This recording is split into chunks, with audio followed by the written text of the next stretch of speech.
ดี๋ยวมาเบิ่งนำกันว่าข้อยจะสามารถสร้างกำไรได้บ่เนาะวันนี้ก็ถือว่าเป็นมื้อที่อัปเดตมาใหม่ก็คือเห็นบ่ทุกคนเนาะมันจะอยู่ในแจนี้เนาะ XR Trade XR Trade แล้วไดหรือว่ามีการอัปเดตเนาะเปลี่ยนชื่อเปลี่ยนชื่อมาใหม่บ่ฮู้ว่าอัปเดตอิหยังสมบูรณ์แบบแล้วบ่เนาะรีเฟรชนี่หายเบิดเลยเนาะสำหรับ indicator ที่เฮานำใช้เนาะตัวใดที่เฮาถนัดตัวใดที่เฮานำใช้เป็นประจำเนาะ moving average double net volume MACD โอเคเอามาประกอบกันหลายๆอันเนาะแต่หลักๆแล้วก็อยู่ที่ว่าเฮาถนัดบ่เนาะค่อยลงมานะโอ้บ่ได้ติสิยับลงมาก่อนโอเคทุกคนเนาะมารอบนี้เดี๋ยวค่อยจะเทรดกราฟของ Bitcoin เด้อทุกคนเด้อเนาะเทรดกราฟของ Bitcoin ก่อน Bitcoin อาจจะปรับตัวเป็นขาขึ้นก็เป็นไปได้เนาะเดี๋ยวมาเบิ่งนำกันมันน่าจะบ่สวิงเนาะน่าจะบ่สวิงโอเคต้นทุน500เหรียญทุกคนเนาะเก็บ 10% ต่อรอบก็คือ50เหรียญเท่านั้นเนาะสำหรับ 10% ถ้าว่ากราฟงามเนาะเฮาวิเคราะห์ได้เทรดแล้วมีอัตราการชนะสูงเฮาก็สิไปให้มันฮอดประมาณ20%เนาะหรือว่า100เหรียญเด้อก็ถือว่าหลายเด้เนาะเพียงแต่ใช้เวลาวิเคราะห์กราฟ20-30นาทีก็ได้เงินเป็นล้าน2ล้านละหาอยู่ไสได้แม่นบ่ถ้างั้นนี่อย่าโลภทุกคนเนาะ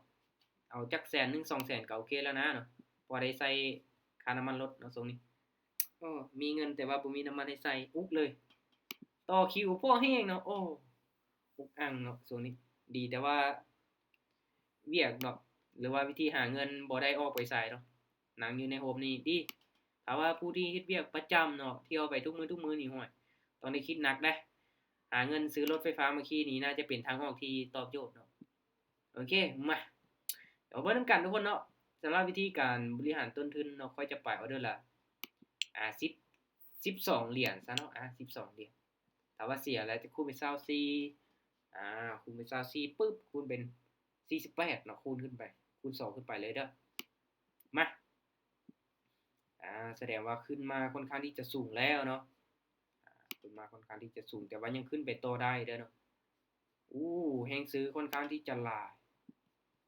ยังบ่จำฐานเนาะตัวนี้เนาะบ่จำฐานเดี๋ยวเบิ่งตอนท้ายโอเคทุกคนเนาะออเดอร์แรกเด้อค่อยจะเข้าไปที่ออเดอร์ขายมาสาเหตุที่ว่าขายเนาะออเดอร์นี้เบิ่งตามเน็ตวอลลุ่มไปหน่อยนึงยังขึ้นไปต่อเนาะถ้าเบิ่งจากฐานแนวต้านเก่านี่สูงเด้เนาะสูงเอาเบิ่งนำกันเนาะมีโอกาสสลับลงมาได้เพราะว่าแท่งเทียนแดงค่อนข้างที่จะยาวเนาะเบิ่งเปรียบเทียบใส่แท่งตัวนี้เนาะแดงน้อยแล้วก็เขียวน้อยแล้วก็เขียวยาวบาดเดียวนี่มันบ่สม่ำเสมอนะถ้ามันสิขึ้นยาวๆขึ้นหลายๆแท่งนี่แท่งเทียนมันต้องก่อโตเนาะสม่ำเสมอเป็นแท่งเทียนน้อยๆขึ้นไปนะเนาะโอเคออเดอร์แรกลงมาเนาะถ้าว่าเป็นแท่งเทียนค่อนข้างที่จะน้อยแบบนี้ก็วิเคราะห์ยากได้น้อยนึงเนาะMACD เนาะก็เบิ่งตามแนวโน้มของมันหลายๆอินดิเคเตอร์ก็บางทีมันสวนกันเด้เนาะอินดิเคเตอร์ตัวนั้นก็ยากนำใส่อินดิเคเตอร์ตัวนี้ก็ยากนำใส่เอาไปเอามาแล้วเทียบมับนี่บ่เอาเลยเนาะโอเคปรับเงินออเดอร์นี้ทุกคนเนาะมาค่อยจะขอขายอีกบัดนึงขายลองเบิ่งว่าจะเป็นจังได๋เพราะว่าแท่งเทียนมันบ่ก่อโตคือเว้าหั่นแหละเนาะแดงแล้วผัดขึ้นไปเขียวยาวเนาะแท่งนี้จังได๋แท่งนี้มาจังได๋มีโอกาสสลับลงมาได้บ่เอามาเบิ่งนำกันเนาะถามที่เบิ่งแนวโน้มรวมๆก็ยังเป็นขาขึ้นเด้อทุกคนเด้อเนาะยังเป็นขาขึ้นต่ออยู่ก็มีโอกาสเป็นไปได้เนาะเท่ากับถ้าจับจุดเอาแท่งเทียนพักตัวสลับลงมาแท่งนี้น่าจะขึ้นไปยาวๆเลยโอเคแสดงว่ายังเป็นแนวโน้มขาขึ้นยังขึ้นมาสูงเนาะเอาซูมเบิ่งกราฟไกลๆเด้อเห็นบ่มันยังขึ้นมาบ่ฮอดจุดเก่ามันเนาะยังบ่ขึ้นมาบ่ฮอดจุดเก่าประมาณนี้ประมาณ70,000เด้อเนาะถ้าฮอด70,000นี่มีโอกาสที่จะถึกแฮงขายเทลงมาเห็นบ่ยังบ่ฮอดซ้ำเนาะยังเทลงมาก่อนปรับเงินออเดอร์นี้ไปอยู่ที่24เหรียญออเดอร์นี้ถ้าเป็นแดงนี่จะลองซื้อไหมตามซื้อไปบ้านนึงเขาออเดอร์ซื้อไปก่อนเด้อทุกคนเด้อตามได้ส่วนได้เด้อทุกคนเด้อเนาะวิเคราะห์ไปนำกันเนาะถ้าว่าไผที่อยากออเดอร์ตามเนาะให้ทุกคนวิเคราะห์ไปนำกันตัดสินใจด้วยตนเองเนาะอยากเทรดตามข้อยก็ต้องยอมรับความเสี่ยงให้ได้เด้อถ้าว่าข้อยเทรดลบ ทุกคนก็ลบนำนี่มาโทษกันนี่โอ้บ่ได้เด้ทุกคนเนาะถ้างั้นเงินเฮาต้องตัดสินใจด้วยตัวเองถือว่าเป็นการดีเนาะ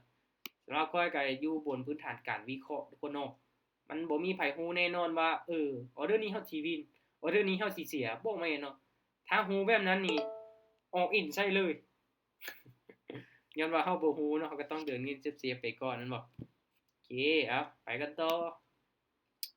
ทุกคนเนาะถือว่าแนวโน้มนี่ยังเป็นขาขึ้นทุกคนเนาะแต่ว่าสลับลงมาเป็นแท่งเทียนแดงแบบนี้มีโอกาสที่จะเข้าตามเน็ตวอลลุ่มได้เนาะมีโอกาสเป็นแท่งเทียนสลับเนาะมาเดินเงินเซฟเดี๋ยวนี้ตามซื้ออีกบันนึงเด้อทุกคนเด้อเนาะแท่งเทียนแดงมันสลับลงมาจังซี่เดี๋ยวมาเบิ่งนำกันเนาะว่ามันสิสลับขึ้นไปอีกได้บ่หรือว่าสิกลับตัวลงมาจังได๋สำหรับแท่งนี้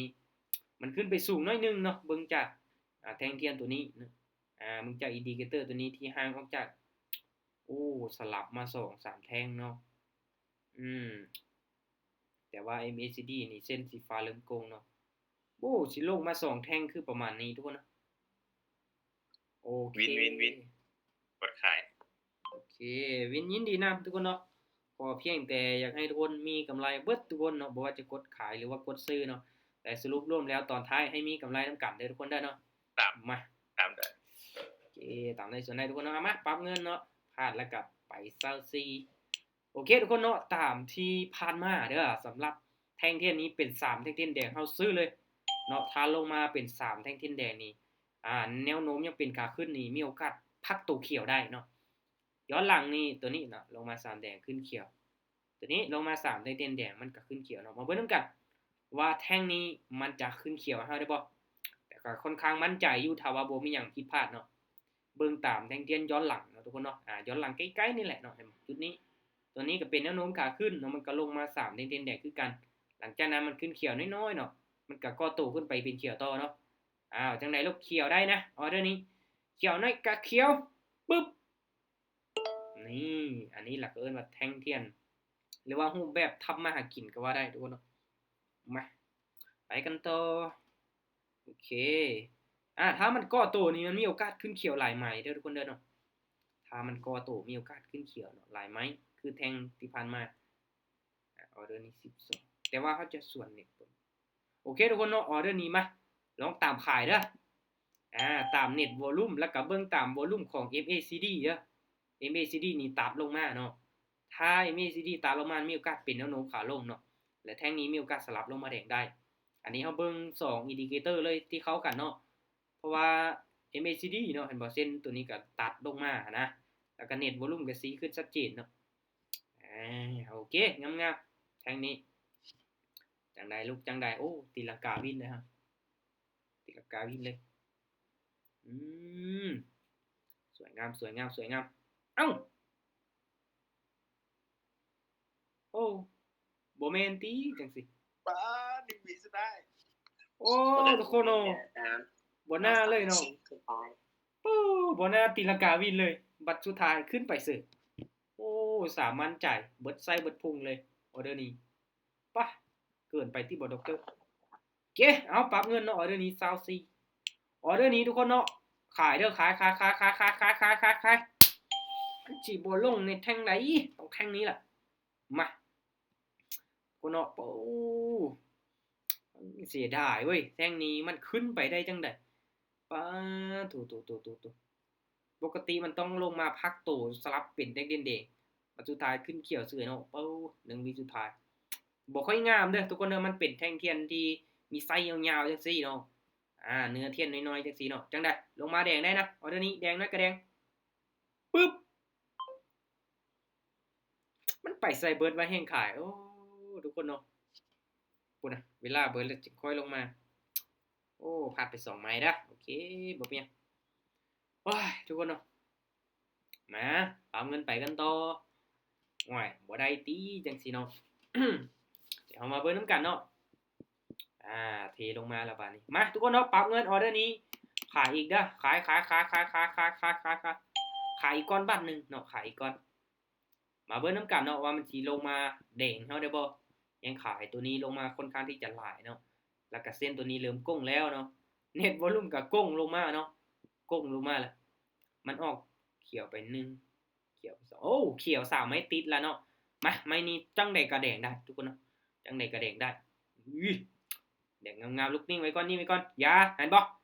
ทุกคนเนาะ3วิสุดท้าย1วิสุดท้ายปึ๊บกั้นหายใจไว้ก่อนทุกคนเนาะว้ายไปคิดว่าสิบ่คืนให้เฮาได้ใจเกือบหายจ้าใจเกือบหายเกือบละต้องกั้นใจไว้ก่อนออเดอร์นี้โอ้ลืมปั๊มเงินไป50เหรียญเนาะบ่เป็นหยังปกติต้องไป48เนาะแต่ว่ามาโอ้ทุกคนเนาะเห็นบ่จุดที่เส้นตัวนี้เริ่มโก้งเนาะออเดอร์นี้ทุกคนเนาะตามซื้อเด้ออ้าวเขาจะตามซื้อก่อนเนาะลองเบิ่งเด้อออเดอร์นี้สาเหตุที่ว่าตามซื้อเนาะเป็น3แท่งแดงนี่คิดว่ามีโอกาสพักโตก่อนเนาะลองเบิ่งเนาะแต่ว่าอันตรายเด้อทุกคนเด้อเพราะว่าเฮาสังเกตเห็นเส้นตัวนี้เนาะเราก็ต้องได้ตัดสินใจได้แล้วเนาะเอาอย่างใดอย่างหนึ่งตัดสินใจเอาอย่างใดอย่างหนึ่งได้ละเอาเบิ่งนำกันเด้อเห็นบ่จุดนี้เนาะมันคือนิ่งแท้วะนิ่งกับนิ่งเขียวลูกเขียวปึ๊บน่ะเห็นบ่นี่แหละออเดอร์ทำมาหากินทุกคนเนาะออเดอร์ทำมาถ้าว่าแท่งนี้ขึ้นเขียวเด้อเฮาเก็บขายเนาะถ้าแท่งนี้ขึ้นมาเขียวประมาณนี้เฮาเก็บขายเลยเนาะเฮาเก็บอุ้ยลงมาแดงบาดนี้อ้าวถ้าลงแดงนี่ลงยาวนี่มีโอกาสสลับเด้อทุกคนเด้อเนาะถ้าลงยาวเด้อถ้าจงไส้ยาวก็มีโอกาสลงต่อเอาแหละขึ้นเขียวบาดนี้ขายเด้อทุกคนเด้อขายมาเปลี่ยนแปลงทรงท้ายเว้ยโอ้จับจุดนำกับจุดบ่ทันแท่งนี้จังน้อยขึ้นจังน้อยลงอยู่เนาะมาเบิ่งนำกันเด้อทุกคนเด้อว่ามันสิลงมาต่อได้บ่เพราะว่าเห็นละเส้นตัวนี้ตัดแล้วเนาะจุดตัดกันเนาะจุดตัดกันเราจะทำการขายเลยแต่ว่าเฮงซื้อก็โอ้โหพักดันเข้ามาในช่วงท้ายเนาะมาจังได๋ลูกโอ้คือขึ้นเขียวละบาดนี้โอ้ยบ่ได้ติจังสิโอ้พุ่นน่ะป้าทุกคนเนาะมันบ่แม่นละจุดนี้โอ้คิดว่าสิกลับโตเป็นขาลงบัดสุดท้ายขึ้นเขียวบักยาวๆโอ้มาลงแท่งนี้เนาะโอเคบ่มีหยังมาปรับเงินจับจุดยากไปหน่อยนึงทุกคนเนาะอาจจะไซด์เวย์ได้โอเคสบายดีอาจารย์จะออเดอร์แล้วจ้ะโอ้หลายไม้เตือนว่าได้ปรับเงินเนาะหลายไม้แล้วได้เนาะไปที่เข้ามาซาโอเคมาออเดอร์นี้ทุกคนค่อยจะขอตามขายอีกก่อนเด้อตามขายเลยเนาะเพราะว่าเส้นตัวนี้มันหักกระตัดลงมาเนาะแต่ว่าเฮาจะส่วนเน็ตวอลลุ่มเด้อเน็ตวอลลุ่มนี่สีลงเนาะเอางบมาเท่าไหร่จ้ะเอางบมา500เนาะ500เหรียญรอบนี้มาเบิ่งนำกันว่ามันสิเป็นไปตามเน็ตวอลลุ่มบ่หรือว่าจะเป็นอินดิเคเตอร์ตัวนี้เนาะmoving average double มันตัดลงมามันต้องปรับตัวเป็นขาลงเนาะถ้างั้นแล้วในเมื่อมันบ่ลงแดงเนาะไม้นี้เฮาขายไม้นี้เฮาก็ต้องตามขายอีกเนาะต้องตามให้สุดลงมาลูกแดงได้ออเดอร์นี้เสื้อมันนะจังซั่นล่ะบ่เบิ่งนับออเดอร์ที่ออกไปเนาะโอเคประมาณนี้เนาะ1 2 3 4 5 คลิปจะเหรียญกัน6 7 8 9 10 11มื้อนี้ว่ะเอาจักเวลายังหลายเอาจัก100เหรียญซะจัก100เหรียญซะเนาะกำไร66แล้วมาปรับเงินออเดอร์นี้ตามขายเด้อทุกคนเด้อถ้าเป็นแท่งเทียนเขียวตามขายเลยมื้อนี้เปิดมีตติ้งเทรดไป3รอบทุกคนเนาะรอบแรกนี่5ไม่ติดรอบแรกออเดอร์ซื้อบ่อซั่นเงี้ยล่ะมันต้องลงมาแดงนะแท่งนี้มันจังได๋ต้องลงมาแดงได้นะออเดอร์นี้มั่นใจบ่ได้ที่ลงมายอกซื่อๆสาเหตุที่ว่ากดขายเด้อทุกคนเด้อเพราะว่าอินดิเคเตอร์ตัวนี้เนาะมันก็ยังอยู่หลุมเส้นสีฟ้าเนาะแสดงว่ามีโอกาสที่จะกลับตัวเป็นแนวโน้มขาลงเนาะตามที่เบิ่งภาพรวมได้เห็นบ่มันขึ้นมาระยะนึงเนาะหลังจากนั้นมันไซด์เวย์จากจุดนี้มีโอกาสที่จะกลับตัวเป็นขาลงเนาะเฮ็ดให้ค่อยตัดสินใจที่จะขายลงมาสวัสดีหลายจานที่ว่ามันกดบ่ออกมันคือขางทุกคนมันลงมาเห็นบ่ทุกคนเห็นหน้าจอค่อยบ่มันคือขางเห็นอยู่แต่ว่ามันนิ่งจังเอาเลยมันบ่แม่นติจังซี่หรือว่าระบบมีการอัปเดตใหม่หยังเห็นบ่มันยังไปอยู่น่ะเวลายังไปปกติอยู่จ้ะของน้องปกติอยู่อาจจะเป็นน้ำอินเทอร์เน็ตของค่อยเด้อทุกคนเด้อเดี๋ยวรีเฟรชบัดนึงนี่สัญญาณช้าแม่นอาจจะเน็ตช้าทุกคนเนาะอินเทอร์เน็ตช้าทีมงานเข้ามาหลายเนาะรอบนี้เนาะเกือบ60คนเลย เกือบ60คนเลยเนาะ59คนโอ้ มัน ห แบ ลาย บว่า อันส่วนนี้มันแปลว่าส่วนหลายเขาเจ้าไปหาผู้สาวกลับมาสินะ โอ้แม่นว่ะดึกๆเนาะแม่นหาเงินจ่ายค่าเบียร์บ่หรือว่าจังได๋เฮ็ดหาเงินจ่ายค่าเบียร์เนาะเมาๆนี่กดเข้าเด้อวินเอานะตื่นมาล่ะเอาแหละพอดคือแดงว่า โอเคมาไปกันต่อทุกคนเนาะกำไรมาหลายแล้ววันนี้เนาะมาเดี๋ยวฮอด100เหรียญเนาะกำไรรอบนี้ฮอด100เหรียญเฮาจะพักเนาะแต่ว่าตอนนี้ยังบ่ฮอดเทื่อมาไปกันต่อเนาะวินเด้อออเดอร์ก่อนนะฮันวินเนาะออเดอร์ละ ยังบ่ทันได้ออเดอร์เดี๋ยวอาจารย์ขอสัก5เหรียญก็พอจ้ะ โอเคออเดอร์นี้ซื้อเด้อซื้อมาซื้อไปก่อนเนาะเดี๋ยวลองตามเน็ตวอลลุ่มเด้ออุ้ยคือลงมาแดงยาวแต่ละบัดสาเหตุที่ว่าซื้อทุกคนเนาะเห็นมาแทงเทียนตัวนี้มันเป็นเขียวมาปึ๊บปักยาวๆเนาะโอ้ย เพราะว่าสิเอาออเดอร์จะออเดอร์นี่ก็บ่มีให้เอาเอง โอ้แม่นตามขายมากก็ดีเนาะเห็นบ่เฮาก็ออกขายตัวนี้ก็ขายยังเป็นแนวโน้มขาลงทุกคนเนาะโอ้ยังบ่ได้เห็นบ่เบิ่งจากMACD กำลังสิตัดขึ้นบัดสุดท้ายมันกลับลงมาคือเก่าเนาะโอ้น่าจะขึ้นบ่ทันแล้วแท้นี้โอเคบ่มีหยังแสดงว่ายังเป็นแนวโน้มขาลงคือที่ว่าเนาะออเดอร์นี้ตัดสินใจเน็ตวอลุ่มไปแต่ว่าบ่ได้ผลซ้ำโอเคปรับเงินไปออเดอร์ละ12เหรียญเท่านั้นเด้อทุกคนเด้อมามีเสียงพัดลมรบกวนหน่อยนึงปิดมาให้หน่อยเด้อโอเคมาแท่งนี้ทุกคนถ้ามันเป็นแท่งเทียนแดงนี่เฮาจะซื้อคือเก่าเนาะ3แท่งเทียนแดงเด้ถ้าว่ามันขึ้นเขียวเฮาจะขายเนาะมาถ้าเป็นแดงเฮาจะซื้อเด้อลองเบิ่งดูมันได้ผลนี่ออเดอร์นี้ก็ได้ผลเนาะเฮาเข้าไปแล้วก็วินออเดอร์นี้ก็ได้ผลเฮาเข้าไปนี่วินมาออเดอร์นี้3แท่งเทียนแดงคือเก่าบ่ฮู้ว่ามันสิพักโตเขียวคือเก่าได้บ่หรือว่าจะลงมาต่อโอ้อันตรายได้เนาะแฮงขายนี่ค่อนข้างหลายเลยเบิ่งจากแท่งเทียนตัวนี้3แท่งเนาะจังได๋ลูกจังได๋โอ้ทุกคนเนาะโอ้บ่น่าเลยโอ้ยทำร้ายจิตใจกันเหลือเกินป๊าตัวทุกคนเนาะ บ่ทานจากออเดอร์ที่3แล้วทานแต่ออเดอร์เดียวแล้วน้องหมูเทศอยู่การ XRP บ่ว่าชีวิตบ่เขาขายล โอง เค มา คือสำหรับจุดนี้เด้อทุกคนเด้อเห็นบ่จุดที่เฮาได้สีลูกศรไว้ว่าเส้นตัวนี้ตัดลงมาเนาะกรณีที่มันยังอยู่ในหลุมเนาะเฮาจะตามขายลงมาก่อนนี่จะเป็นการดีเนาะจะเป็นการดีเลยโอเคมาคูณเงินทุกคนเนาะออเดอร์นี้ขอซื้ออีกไหมนึงเด้อถ้าซื้อแล้ว3ออเดอร์เนาะมันยังบ่ขึ้นนี่เฮาต้องพักตู้เฮาต้องรอจังหวะเด้อเนาะเห็นบ่ออเดอร์นี้ก็ซื้อลงมาแดงออเดอร์นี้ก็ซื้อลงมาแดงเห็นบ่มันลงมาแดงจังซี่เนาะเฮาไปกดซื้อส่วนเทรนนี่อันตรายเนาะแต่ว่าเฮาซื้อไปฮอด3ไม้แล้วเนาะเฮาต้องได้รอจังหวะถ้ามันบ่ขึ้นเนาะเอาจังได๋ลูกขึ้นไปพักตัวเขียวได้บ่มันขึ้นลงมาแดงได้หลายไม้แท้แทงนี้จังได๋เขียวได้เริ่มเข้ามาละปึ๊บโอ้บ่ขึ้นทุกคนเนาะโอ้ยตายโอ้ยส่วนเทรนบ่คือส่วนอย่างเด้ทุกคนเนาะเจ็บใจบ่เป็นหยังเนาะอันนี้ก็ถือว่า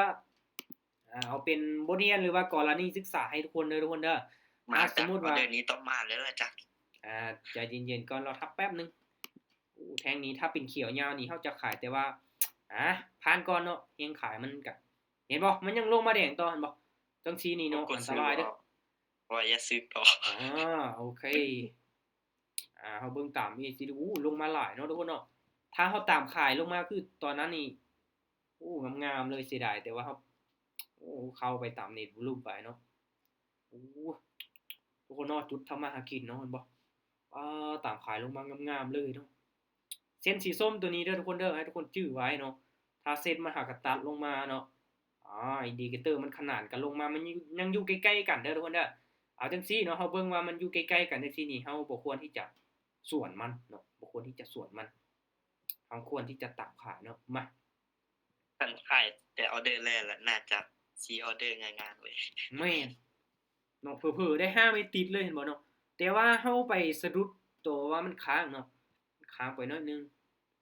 ผ่านก่อนเด้อทุกคนเด้อเอาเป็นออเดอร์ต่อไปซะออเดอร์นี้ก็เบิ่งแล้วนี่มีโอกาสลงมาต่อได้เนาะคันว่ามันพักตัวเขียวนึงได้แต่สาเหตุที่ค่อยบ่กดขายเนาะคิดว่ามันสิขึ้นไป2เขียวเนาะประมาณนี้ก่อนเนาะถ้ามันขึ้นมาเขียวได้แท่งนี้เดี๋ยวมาเบิ่งนำกัน ที่จริงมันจะเป็นแท่งพักโตซื่อๆเนาะตัวทุกคนเนาะงามเลยโอ้โหเสียดายบ่ขายไปเนาะโอ้โหโคตรงามเลยทุกคนมากะเดินเงินตามแผนทุกคนเนาะเฮาก็สายคูณ แบบนี้แล้วมันแบบว่าเขาขายแล้วมันสิคืนได้ แม่นบ่บ่ได้ติเดี๋ยวเบิ่งก่อนอันนี้ตามประสบการณ์ ตามประสบการณ์50 ปีเดี๋ยวเบิ่งดีๆเนาะเฮาต้องสังเกตเบิ่งแฮงขามันดีๆเนาะมาทุกคนเนาะสำหรับแท่งนี้เด้อแท่งนี้นี่เริ่มแล้วเนาะเริ่มมีโอกาสแบบที่จะขึ้นไปเป็นเขียวได้โอเคมาค่อยจะขอตามซื้อในไม้นี้เด้อเดี๋ยวลองมึงดูไม้ที่4เนาะในการคูณเงินเงิน เพราะว่าแห่งซื้อเข้ามาแทรก2จังหวะแล้วเนาะเป็นแท่งเต้นเขียว2ไม้ล่ะแสดงว่าแห่งซื้อนี้เริ่มเข้ามาแล้วเนาะเพราะว่ามันเป็นแท่งเต้นเขียวแล้วแถมแท่งนี้เด้อมันเป็นแท่งเต้นที่จงใส่เฮ้ยอย่าฟ้าได้จังได๋เขียวน้อยได้บ่มาลุ้นมันนำกันทุกคนเนาะออเดอร์นี้มีโอกาสปิดเขียวเฮาได้ถ้าว่าบ่มีหยังผิดพลาดบ่มีหยังเปลี่ยนแปลงโอ้ยมันมีอะไรผิดพลาดทุกคนเนาะเสียดายจานมันมีอีหยังผิดพลาดตรงไหนมันต้องมีอีหยังผิดพลาดแหละเนาะป้าตัวบนหน้าสวนเทศเลยทุกคนเนาะบนหน้าสวนเทศขอขายซะจัดเอายังอีกไม้นึงได้ยังมีโอกาสแก้มือเนาะเพราะว่าเฮาก็คูณเงินไป4ไม้แล้วโอ้โหเห็นบ่ซื้ออย่างเดียวที่จริงก่อนหน้าหันขายมีกำไรนะโอ้โหสวนเทรนบ่คือสวนขายผู้เดียวซะจัดเอาเดี๋ยวนี้เนาะขายบ่อยากซื้อละคูณเงินไม้ที่3แล้วโอเคมาบ่เนาะเฮาก็ต้องได้วัดใจกันจัดตั้งขายแล้วมันสิขึ้นบัดนี้นี่ตามประสบการณ์นี่ลีโอ้ถ้าเป็นไปได้ค่อยจะตามซื้อต่อแล้วได้เนาะโอ้มาขึ้นเขียวแท่งนี้เนาะมันขึ้นต้องค่อยขายนี่นะอาจารย์มันลงมาจังซี่นี่ค่อยนี่เริ่มบ่ขายแล้วเพราะว่าเส้นตัวนี้มันห่างออกจากกันแล้วเนาะค่อยจะเริ่มซื้อแล้วเนาะตัวทุกคนเนาะซื้อหลายเทื่อบ่ได้เฮามาขายจังได๋มื้อนี้ก็ต้องมีกำไรให้ได้ทุกคนเนาะมาไม้ที่5ในรอบนี้เนาะที่จริงก็มีงบอยู่เนาะสามารถคูณได้หลายไม้กว่านี้เนาะแต่มาเบิ่งก่อนว่าไม้ที่5จะวินบ่เรื่องนี้ต้องไป200เนาะไป12 24 50 100แล้วก็ออเดอร์นี้ต้อง200เนาะออเดอร์นี้ทุกคนเนาะขายเด้อขายออเดอร์นี้ขายเลยมาออเดอร์ที่5แล้วมาออเดอร์นี้เพราะว่ามันเป็นแท่งเทียนแดงที่ลงมาในใกล้ๆเส้นตัวนี้นะจังได๋มันก็ต้องลงมาต่อได้รอท่าจังหวะนี้ก็พึ่งเด้ถ้าว่าให้รอเนาะให้รอนี่เพราะว่าหยังแท่งเทียนแดงมันห่างนี่เฮาจะบ่ขายต่อเนาะถ้ามันขึ้นมาใกล้ๆเส้นตัวนี้อาจารย์ออเดอร์นี้น้องคูณหน้าได้ออเดอร์นี้น้องเดินหน้าได้จังได๋กาวินนี่ไว้ก่อนเลยเฮ้ย3 2 1 1โอ้โหลูกพ่อโอ้ยทุกคนเนาะทำลายจิตใจกันเหลือเกินปล่อยเงินบ่เด้งอีกโอ้ยระบบอัปเดตใหม่นี่มันเป็นจังได๋บ่มันขัดใจนึงอยู่นะอาจารย์น่าจะเป็นอันนี้ของอาจารย์ที่บอกโอ้อาจจะแม่นอินเทอร์เน็ตก็ช้าเนาะป้าเตอกำไรมา82เหรียญทุกคนยังบ่ฮอด100เว้ยป้าเนาะออเดอร์ผ่านก่อนกันได้จ้ะคูณเงิน5ออเดอร์นี่บ่ไหวโอ้บ่ไหวเนาะป้าเตที่จริงแล้วทุกคนเนาะกราฟมันงามเด้แต่ค่อยเลือกที่จะสวนเทรนเองเนาะอันนี้มันก็เอิ้นว่าขึ้นอยู่กับการตัดสินใจของเฮาเนาะบวกมา4เหรียญเข้าใจได้จ้ะโอเคก็กับ82เหรียญเนาะที่จริงจะเอาให้มันฮอด100แต่ว่าบ่ฮอดทุกคนเนาะโอ้ยโอเคเนาะอันนี้เข้ามาจะว่าต่ออาจารย์เริ่มเสียสินะแม่นบ่บ่ได้ที่เนาะเข้ามาซาเนาะสูงวินรัวๆเข้ามาบ่ทันว่ะบ่เขาเจ้าหากระแสเมื่อกี้ตอนพอดีเข้ามาแล้วพอดีเริ่มออเดอร์แล้วพอดีเสียเข้ามาปรับเนาะบ่มาโอเคก็ถ้าว่าบ่มีหยังผิดพลาดทุกคนเนาะถ้าว่า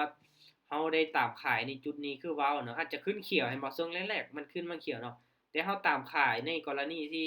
เส้นตัวนี้ยังอยู่ใกล้ๆกันเด้อมันมีกำไรแน่นอนเนาะแต่ว่ามื้อนี้ก็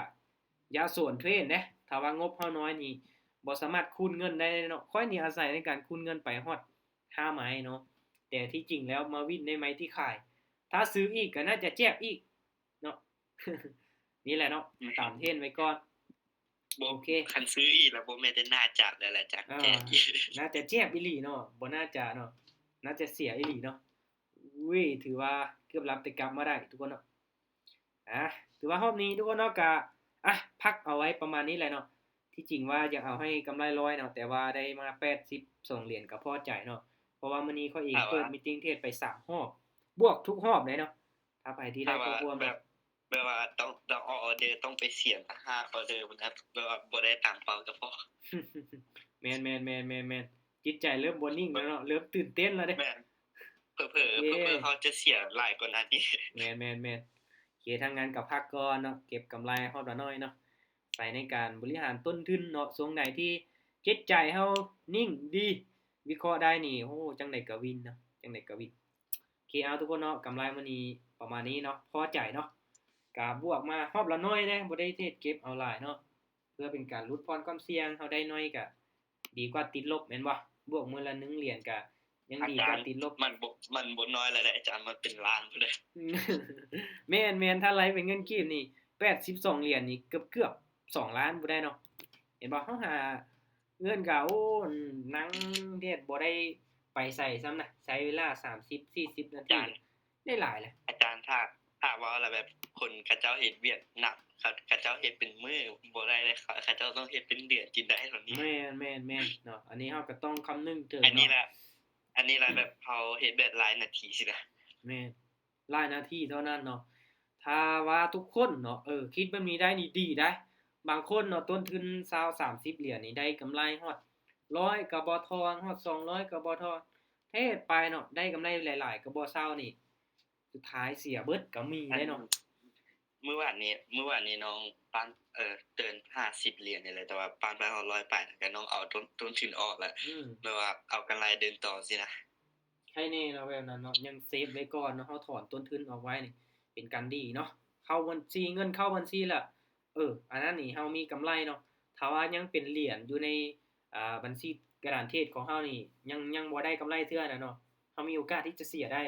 ถ้างั้นเฮาถอนเงินบัญชีแล้วโอเคตัวนั้นนี่เป็นกำไรที่แท้จริงเนาะโอเคนะโอเคทุกคนเนาะเวลาก็พอดีเลยเนาะเอาไว้เป็นมื้ออื่นเด้อถ้าว่าค่อยว่างเนาะค่อยสะดวกก็สิแจ้งลงไปว่าจะเปิดมีตติ้งเทรดโมงใดเนาะมื้อนี้ก็3รอบจัดหนักจัดเต็มเนาะได้กำไรมาโอเคเอาตั้งใจศึกษาทุกคนเนาะทุกๆการลงทุนมีความเสี่ยงเนาะให้ศึกษาให้มันดีๆสำหรับVX Trade เนาะได้มีการอัปเดตอิหยังมาก็เป็น XR Trade ไปแล้วเนาะบ่ฮู้ว่ามันสิอัปเดตอิหยังมาเติมเนาะถามว่าสมบูรณ์แล้วบ่สำหรับข้อยว่ายังบ่ค่อยโอเคยังบ่ค่อยสมบูรณ์แบบคักเนาะอาจจะมีการปรับเล็กๆน้อยๆก็เป็นไปได้โอเคบ๊ายบายทุกคนเนาะ แม่นอาจารย์แต่ว่าเทิงยังบ่ส่ง